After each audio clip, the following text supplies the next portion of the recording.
আরে তোমাকে বউ নাই সকাল সকাল ওইটা তোমাকে র্যাঙ্ক পেলে তো নাকি উপায় নাই বিয়া করব ভাবছি এই বছরই। হ্যাঁ এই বছরই বিয়া করব বলে ভাবছি, এখন কি করব উপায় নাই। ওই যে আরেকটা আরে বউ নাই কে গো সকাল সকাল ভাত রান্তা আছে না এই বছর করবো তো এক মনে 5টা। 5টা করবেন একটা দিয়ে তো আর হবো না। 5 বউ কিন্তু 5 মুখ থেকে নূর নিয়ে আইবো হ্যাঁ তা হবে, তা হবে। হ্যাঁ কি কাটবা মেনটেনেন্স কাছে একলাই কি করব?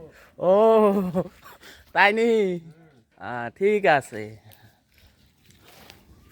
সকাল সকাল ভাত রাত রান্ধে রেডি ডাল রান্তাছে এই যে ঠাফানি বিয়ে এই বিয়ে এই যে আমি ডাল কেম বাকি একদম বড়িয়া। ঠিক আছে আনে খালি ডাল খাবে খেয়ে মারলো ঠিকাদার ঠিক নাই, হ্যাঁ ঠিকাদার ঠিক নাই। ঠিক নাই না কি কয় দিলি মাংস এনে দেনা গে। খালি ডাল খাওয়ায় না হুম আরে